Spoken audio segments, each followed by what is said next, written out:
Okay, we have reached about that 20-minute mark. The dough is very smooth and soft and velvety under my hands.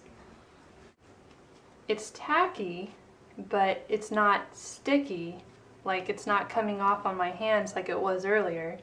So this is about 20 minutes, very smooth, no rough spots. So let's go ahead and do that Windowpane test. Take off a chunk.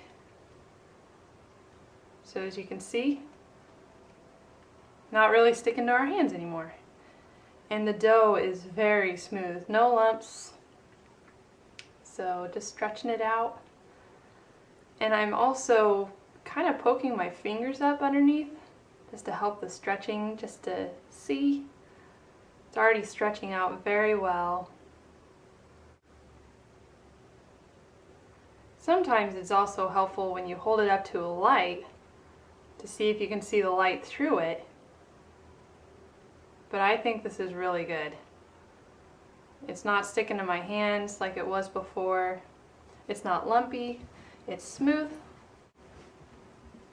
Okay, so now we're ready for the first rise. Okay, for the first rise, just get a nice sized bowl. A bowl that your bread will be able to double in size in.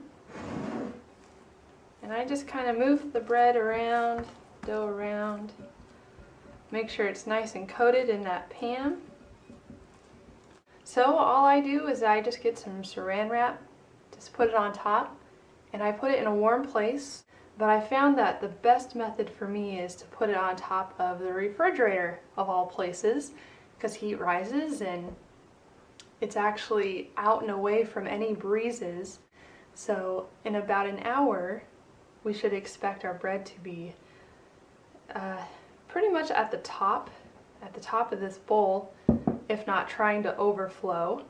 It should be nice and doubled, so we'll see you in about an hour.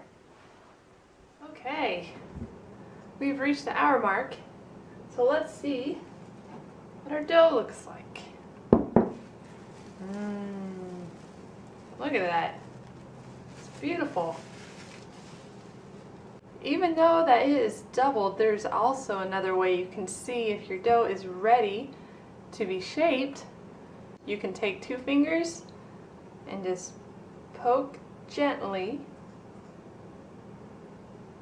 And if it stays,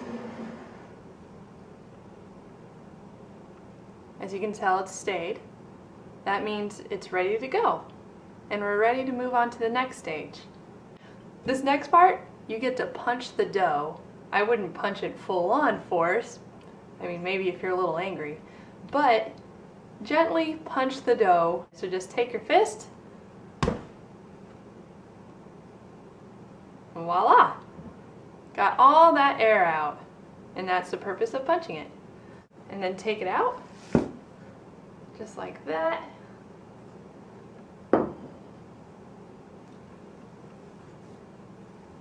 After you punch the dough, you need to let it rest for at least 10 minutes. And then after that, we're going to go on to shaping our bread, and we'll see if it needs to rest some more. So we'll come back in about 10 minutes.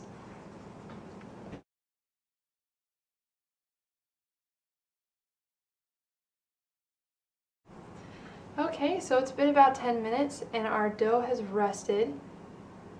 The resting is very important, so that way it actually stretches and it shapes better if you let it rest first.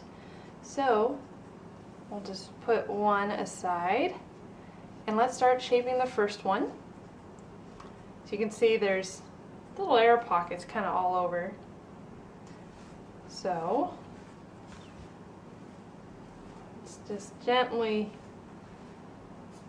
knead that out of there.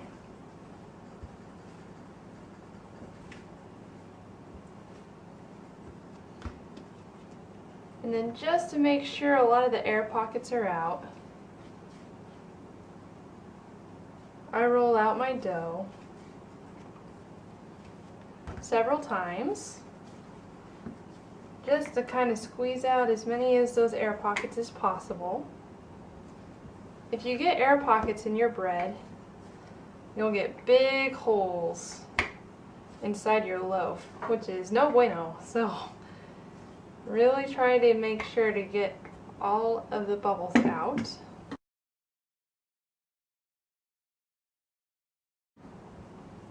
Great. Okay.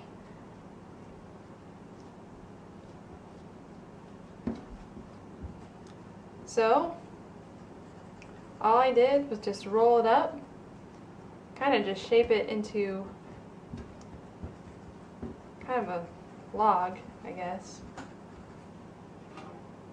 This is what we're going to be putting it in. This is just a buttered loaf pan. And in order to make kind of a smooth surface on the top, just take the bread and just kind of tuck it in the center. And just put that in there.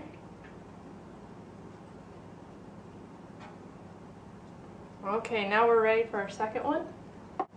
Okay, so we're going to do the same thing that we did with the first rise, only that instead of plastic wrap, I'm just going to put just a tea towel over it, put it on top of the fridge, and let it sit for another hour. This is called the second rise, and it should be good and doubled. It should fill up the pan and be about yay high. We don't want it too high because when we put it in the oven, it's going to rise even more. That's called the oven spring. So we'll see you in about an hour. Okay, so it's been a good hour and our dough has risen for the second time. You can see just a little bit of a rise. So what we're going to do, we're going to put these in a 375-degree oven for half an hour. And within that half an hour, about halfway through, rotate the loaves so that way they heat up evenly. So in about a half an hour, we'll be able to see just how well these have turned out. So we'll see you in a half an hour. Okay, so our time is up.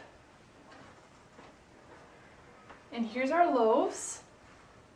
They've reached a nice rich brown. So on a wire rack, we're just going to have them out. They should fall right out. Nice round shape. It has done that oven spring. Here's the other one. Okay. The last thing we got to do is that we got to make sure that the crust doesn't dry out, and to ensure that, I just like to put just a smooth top of butter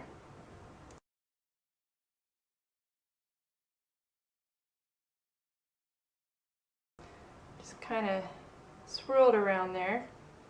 We are all set. Now this is where the torture begins. You actually have to let this sit while you smell the fumes of wonderful fresh baked bread for a half an hour. You gotta let this sit for a half an hour on the counter.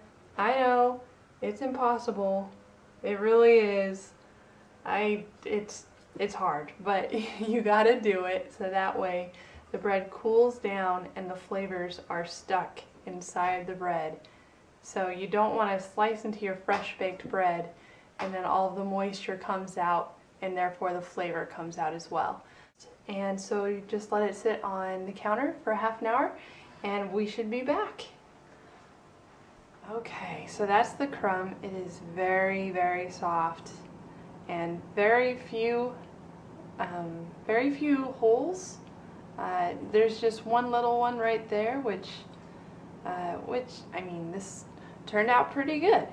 So the crumb is really soft. To give you a good look at what this looks like on the inside, this is your honey wheat bread.